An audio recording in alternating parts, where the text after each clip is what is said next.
Have you ever felt like managing your emotions is an uphill task? This question might resonate with many of us, and if it does, you're certainly not alone. Imagine a woman, let's call her Jane.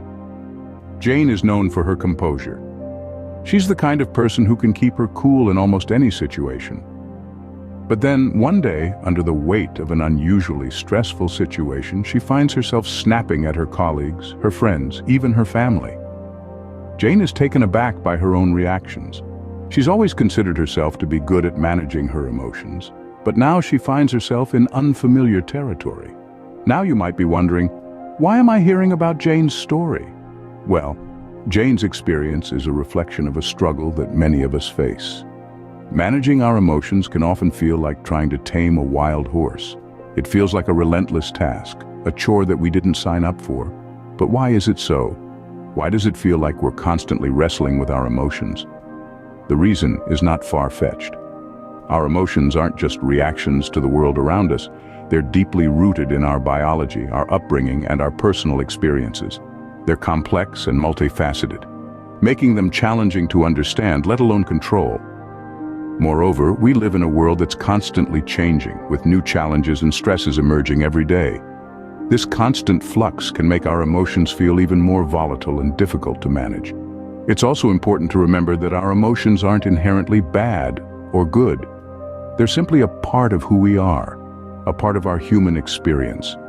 The challenge lies not in eliminating our emotions, but in learning how to manage them effectively.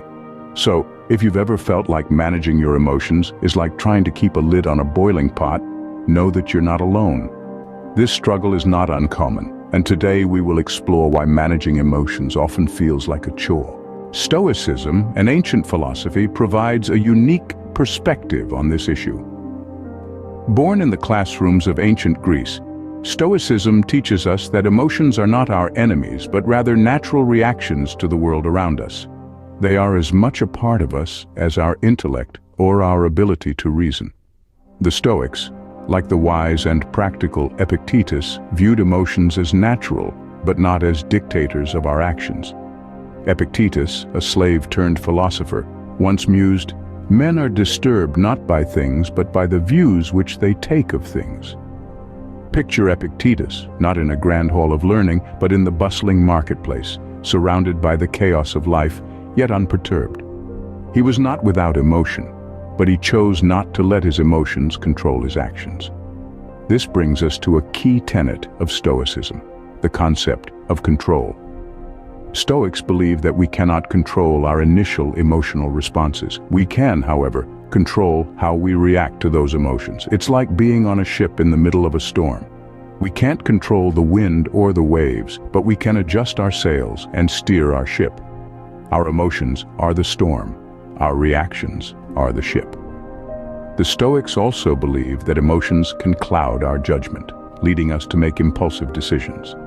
They advocate for a calm and rational approach, where emotions are acknowledged but not allowed to dictate our actions. Think of the Stoic philosopher Seneca, who once said, "We suffer more often in imagination than in reality." Seneca was warning us not to let our emotions run wild, but instead to manage them with reason and perspective. In essence, Stoicism encourages us to take a step back, to observe our emotions without judgment, and to respond with wisdom and rationality. It's not about suppressing our emotions, but rather about understanding them, acknowledging them, and then guiding our actions with wisdom, rather than letting our emotions take the reins. Stoicism shows us that while emotions are natural, controlling them is a skill that we can learn. And as with any skill, it takes practice, patience, and perseverance. But the reward, the Stoics would argue, is a life of tranquility, wisdom, and inner strength. Science also provides some insights into why managing emotions can be difficult. We often regard emotions as intangible, elusive entities, but they're rooted in the very tangible physical structure of our brains. Emotions have their origin in the brain's primitive areas, the limbic system to be precise, which includes the amygdala and the hippocampus. These are the parts of our brains that evolved early in our ancestors to respond to immediate threats and rewards. triggering reactions like fear, anger, or joy. This primitive system is swift and powerful. It's designed to override everything else in times of danger, hence the overwhelming force of emotions. Ever had that rush of adrenaline when you're scared? That's your amygdala taking the wheel, pushing logical thought to the back seat and preparing your body to either fight or flee. However, managing emotions requires us to engage the higher functioning parts of our brains, mainly the prefrontal cortex. This region is responsible for things like planning, problem solving, and self-control. It's the part of the brain that can say, "Hold on, let's think this through," when the amygdala is screaming, "Run," or "Attack." But here's the catch. The prefrontal cortex is slower to respond than the amygdala. It's like trying to stop a speeding car with a handbrake. It takes time, effort, and a lot of energy. This is why managing emotions can feel like such a chore. It's not just a mental struggle, it's a physical one happening inside your brain. Emotions are not just in your head in a figurative sense, they're literally in your head, powered by ancient structures in your brain. They are instinctual, primal responses that have been hardwired into our brains over millions of years of evolution.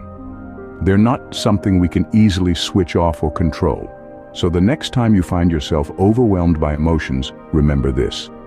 It's not a sign of weakness or a failure of rationality. It's just your brain doing what it has been designed to do. Emotions, then, are not only natural but also incredibly powerful, which makes managing them a tough task. So, how can we get better at managing our emotions? The answer lies in 3 key strategies: mindfulness, cognitive reframing, and emotional expression. Let's delve into each one. Firstly, mindfulness. This involves being fully aware of your present moment, including your feelings, thoughts, and surroundings without judgment. Take, for instance, an emotion like anger.